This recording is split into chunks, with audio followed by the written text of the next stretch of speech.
أعوذ بالله من الشيطان الرجيم. بسم الله الرحمن الرحيم. الرحمن علم القرآن خلق الإنسان علمه البيان. الشمس والقمر بحسبان والنجم والشجر يسجدان والسماء رفعها ووضع الميزان ألا تطغوا في الميزان وأقيموا الوزن بالقسط ولا تخسروا الميزان والأرض وضعها للأنام فيها فاكهة والنخل ذات الأكمام والحب ذو العصف والريحان فبأي آلاء ربكما تكذبان خلق الإنسان من صلصال كالفخار وخلق الجان من مارج من نار فبأي آلاء ربكما تكذبان رب المشرقين ورب المغربين فبأي آلاء ربكما تكذبان مرج البحرين يلتقيان بينهما برزخ لا يبغيان فبأي آلاء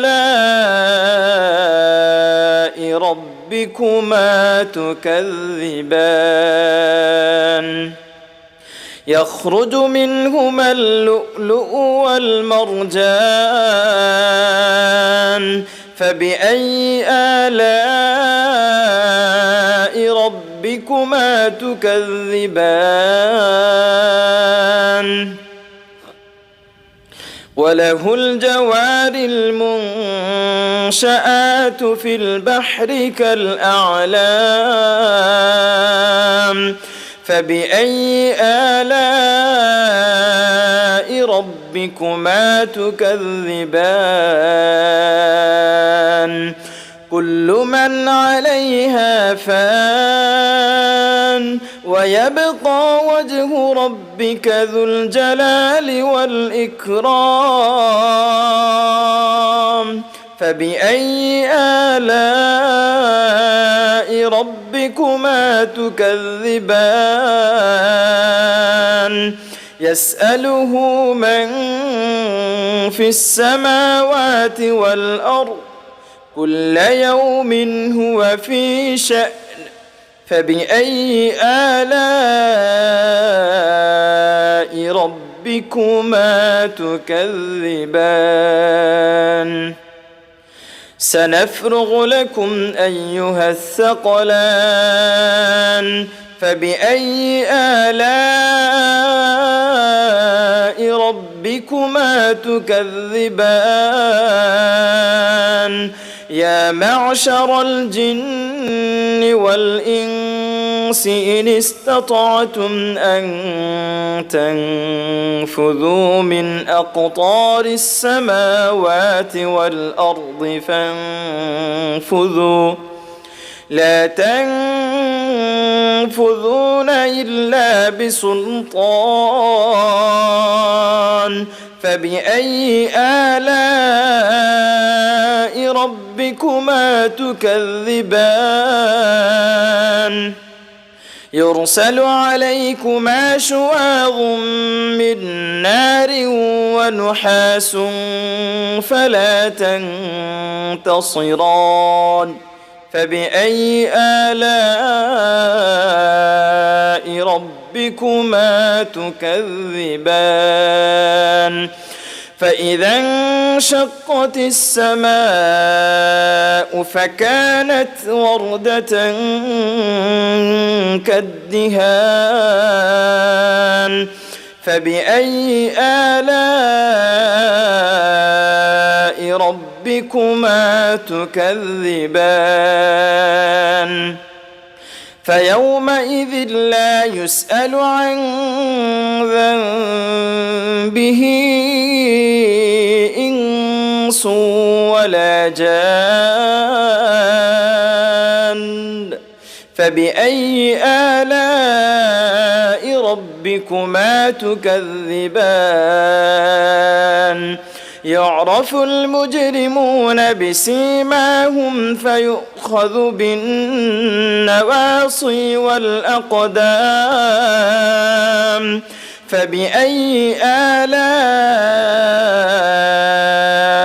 ربكما تكذبان هذه جهنم التي يكذب بها المجرمون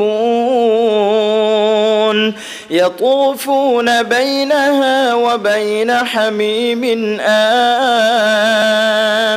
فبأي آلاء ربكما تكذبان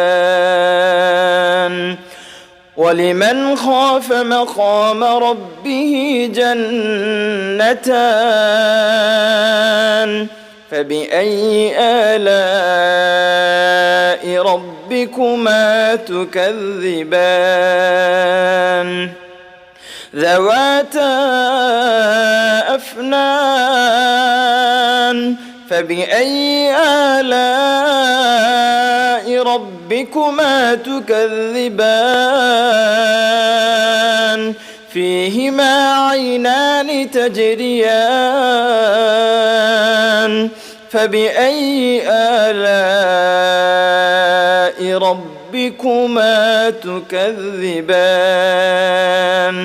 فيهما من كل فاكهة زوجان فبأي آلاء ربكما تكذبان متكئين على فرش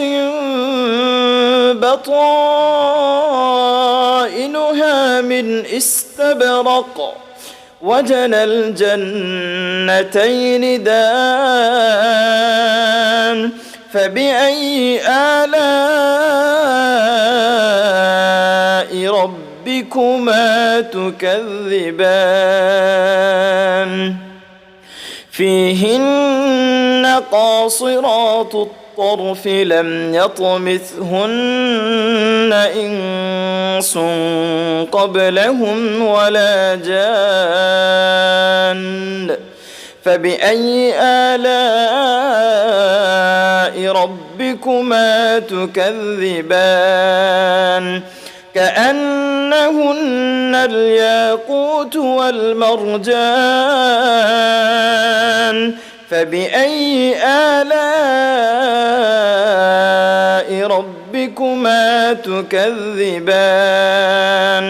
هل جزاء الإحسان إلا الإحسان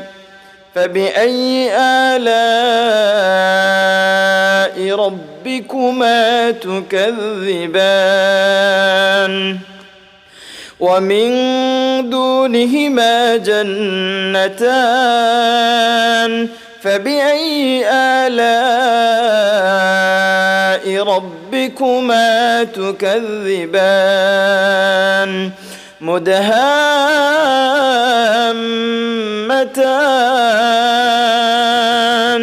فبأي آلاء ربكما تكذبان فيهما عينان نضاختان فبأي آلاء ربكما تكذبان فيهما فاكهة ونخل ورمان فيهما فاكهة ونخل ورمان فبأي آلاء ربكما تكذبان فيهن خيرات حسان فبأي آلاء ربكما تكذبان حور مقصورات في الخيام فبأي آلاء ربكما تكذبان لم يطمثهن إنس قبلهم ولا جان فبأي آلاء ربكما تكذبان متكئين على رفرف خضر وعبقري حسان فبأي آلاء ربكما تكذبان تبارك اسم ربك ذي الجلال والإكرام